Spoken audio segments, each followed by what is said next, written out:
નમસ્કાર મિત્રો, તમારું સ્વાગત છે શિક્ષા એકેડમી ઓનલાઈનમાં। આજના વિડીયોમાં આપણે ગુજરાતી પદ્ધતિના મહત્વપૂર્ણ એમસીક્યુ પ્રશ્નો જોવા જઈ રહ્યા છીએ, જે તમારા ટીઈટી, ટેટ જેવી સ્પર્ધાત્મક પરીક્ષાઓ માટે ખૂબ ઉપયોગી છે। તો વિડીયોને આખો જુઓ અને દરેક પ્રશ્ન સાથે તમારી તૈયારીને વધુ મજબૂત બનાવો। ચાલો શરૂ કરીએ આજનો સેશન। પ્રશ્ન 1। ભાષા શિક્ષણના મુખ્ય 4 કૌશલ્યોનો મનોવૈજ્ઞાનિક સાચો ક્રમ કયો છે? સાચો જવાબ છે એ. શ્રવણ, કથન, વાંચન, લેખન। પ્રશ્ન 2। વ્યાકરણ શિક્ષણ માટે કઈ પદ્ધતિ સૌથી શ્રેષ્ઠ અને અસરકારક માનવામાં આવે છે? સાચો જવાબ છે બી.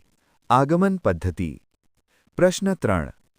પદ્ય શિક્ષણનો મુખ્ય ઉદ્દેશ્ય શું છે? સાચો જવાબ છે સી. રસાસ્વાદન અને સૌંદર્યબોધ। પ્રશ્ન 4। ગદ્ય શિક્ષણમાં નીચેનામાંથી કઈ બાબત પર સૌથી વધુ ભાર મૂકવામાં આવે છે? સાચો જવાબ છે બી. અર્થગ્રહણ અને વિચારશક્તિનો વિકાસ। પ્રશ્ન 5। નિદાનાત્મક કસોટી લીધા પછી શિક્ષકે કયું કાર્ય કરવું અત્યંત આવશ્યક છે? સાચો જવાબ છે બી. ઉપચારાત્મક શિક્ષણ આપવું। પ્રશ્ન 6। માઇક્રો ટીચિંગ પ્રક્રિયાનો મુખ્ય હેતુ શું છે? સાચો જવાબ છે બી. શિક્ષક તાલીમાર્થીઓમાં વિવિધ શિક્ષણ કૌશલ્યોનો વિકાસ કરવો। પ્રશ્ન 7। નીચેનામાંથી કયું સાધન દ્રશ્ય શ્રાવ્ય શૈક્ષણિક સાધન છે? સાચો જવાબ છે સી. ટેલિવિઝન અથવા સ્માર્ટ બોર્ડ। પ્રશ્ન 8।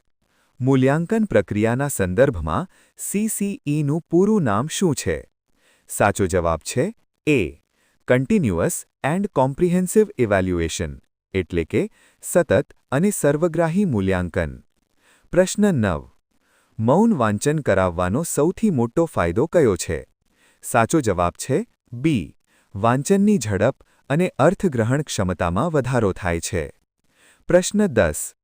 માતૃભાષા શિક્ષણમાં શ્રવણ કૌશલ્ય વિકસાવવા માટે કઈ પ્રવૃત્તિ સૌથી વધુ ઉપયોગી નીવડે છે?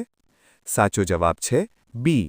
વાર્તા કથન કે આદર્શ વાંચન ધ્યાનપૂર્વક સાંભળવું। પ્રશ્ન 11। પ્રોજેક્ટ પદ્ધતિના પ્રણેતા કોણ છે, જે ભાષા શિક્ષણમાં પણ ઉપયોગી છે? સાચો જવાબ છે બી. જ્હોન ડ્યુઈ અને કિલપેટ્રિક। પ્રશ્ન 12। વ્યાકરણ શિક્ષણની કઈ પદ્ધતિમાં વિદ્યાર્થીઓને નિયમો ગોખવા પડતા નથી? સાચો જવાબ છે સી. આગમન પદ્ધતિ। પ્રશ્ન 13। ભાષા પ્રયોગશાળાનો મુખ્ય ઉપયોગ શું છે? સાચો જવાબ છે બી. શુદ્ધ ઉચ્ચારણ અને શ્રવણ કૌશલ્યનો વિકાસ કરવો। પ્રશ્ન 14। પ્રાથમિક સ્તરે માતૃભાષામાં જ શિક્ષણ આપવું જોઈએ, આ હિમાયત કોણે કરી હતી? સાચો જવાબ છે સી.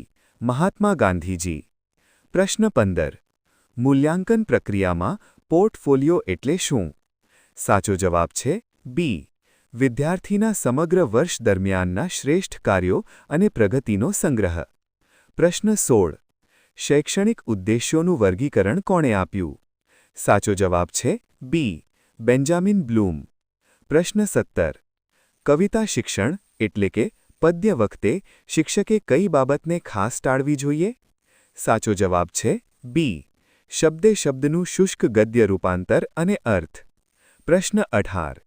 ભાષા શિક્ષણમાં પાત્રાભિનય પદ્ધતિથી કયું કૌશલ્ય સૌથી વધુ વિકસે છે? સાચો જવાબ છે સી. કથન કૌશલ્ય અને સંવાદ કળા। પ્રશ્ન 19। પ્રશ્નપત્ર રચનામાં વસ્તુલક્ષી પ્રશ્નો શા માટે વધુ વિશ્વસનીય છે? સાચો જવાબ છે બી.